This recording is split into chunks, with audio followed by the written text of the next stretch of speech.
The European Union has vowed to stand firm with its strategy to squeeze Russia's war economy as the United Kingdom scrambles to reassure its allies that its latest decisions fall short of lifting sanctions. London caused confusion on Tuesday when it published an open-ended license allowing the imports of diesel and jet fuel made from Russian crude and other countries, such as Turkey and India, where the oil is purchased at discounted prices. A separate license was also made available, which enables the provision of short-term service contracts with Russia's Sakhalin-2 and Yamal LNG projects until January 2027. The publication caught Brussels by surprise, who refrained from commenting on their allies' move, but stressed their continued commitment to banning Russian energy. We remain committed to our sanctions on imports of Russian oil and gas, and we need to reiterate the call for Russians not to be benefiting from the ongoing conflict in the Middle East. It's too ironic. The UK, however, sought to portray the debacle as a case of bad communication. What we announced yesterday was a strong new package of new sanctions, going well beyond existing sanctions. So it's a new package. This includes new bans on maritime services on LNG and new bans on refined oil products from Russia. We also issued 2 targeted short-term licenses to phase the new sanctions in and to protect UK consumers. Ukraine said it was clarifying with the UK what the new move would entail, noting that it was concerned with the added revenues it may generate for Moscow's budget. The news from London also comes just one day after U.S. Treasury Secretary Scott Bessent confirmed Washington will extend its waiver on Russian oil at sea for the 3rd time this year.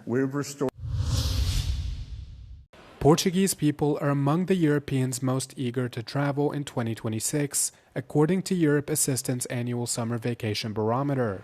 Despite the unstable geopolitical climate, there are still those who choose to travel abroad. Estou a planear ir de férias para Cabo Verde, que é a minha terra natal. Eu acho que esta guerra tem influência em bastantes coisas, principalmente no preço dos bilhetes, que ficou exorbitante.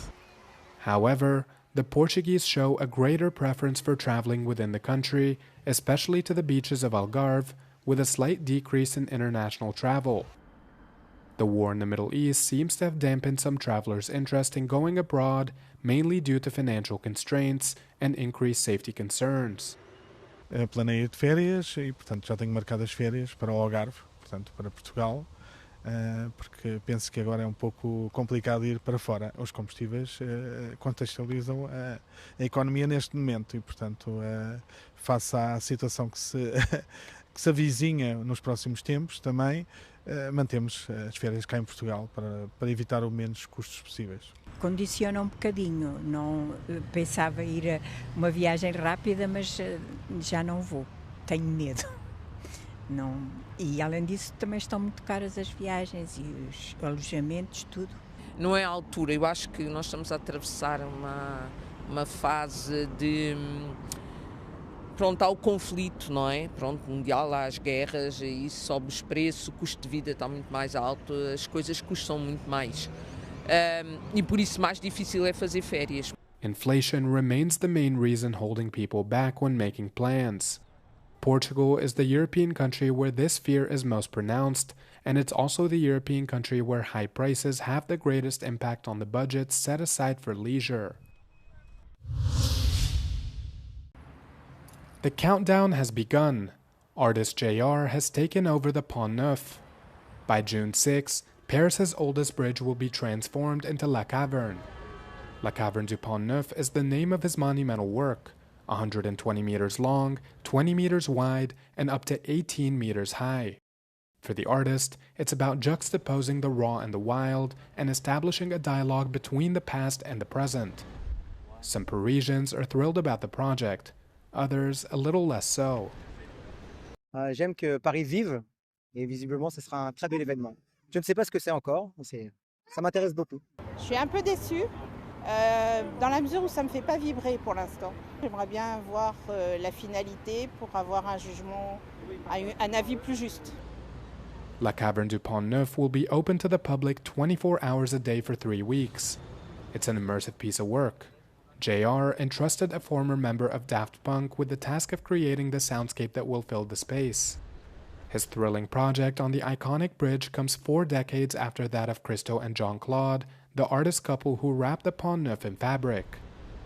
And just like their work, JR's Cavern is a project funded exclusively by private sponsorship.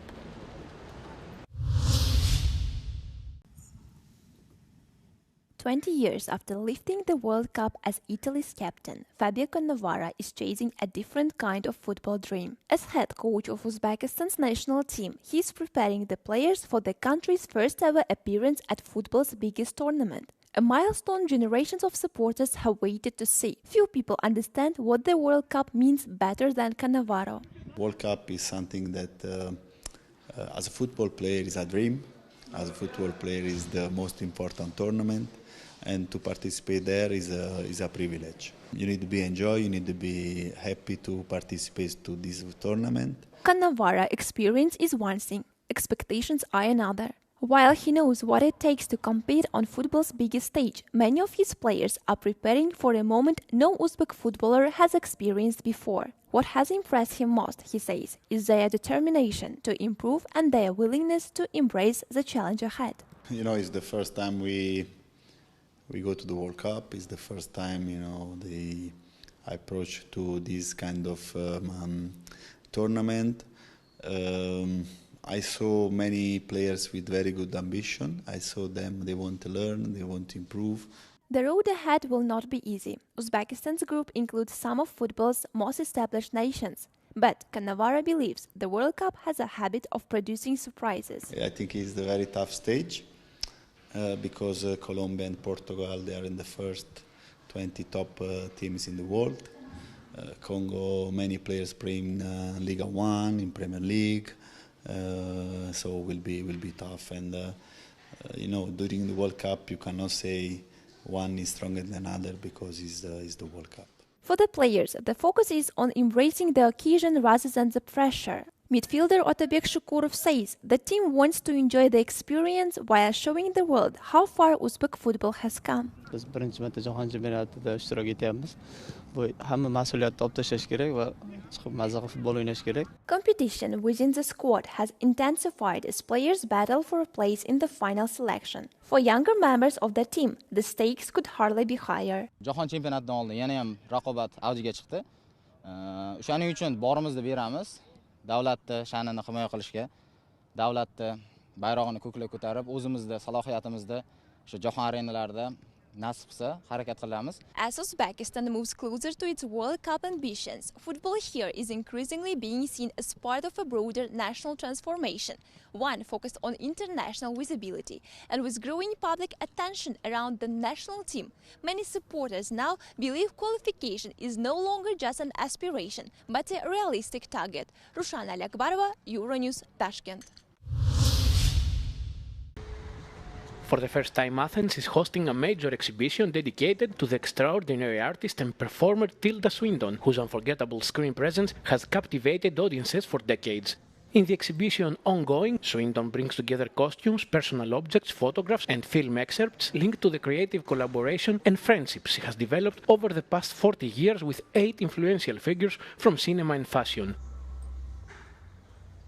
What seems to happen is you're a young, emerging artist, you've had your first album, your first collection, your first film, your first book. You got there out of a web of friendship, a web of your family, a web of your university, your art school, your college, whatever.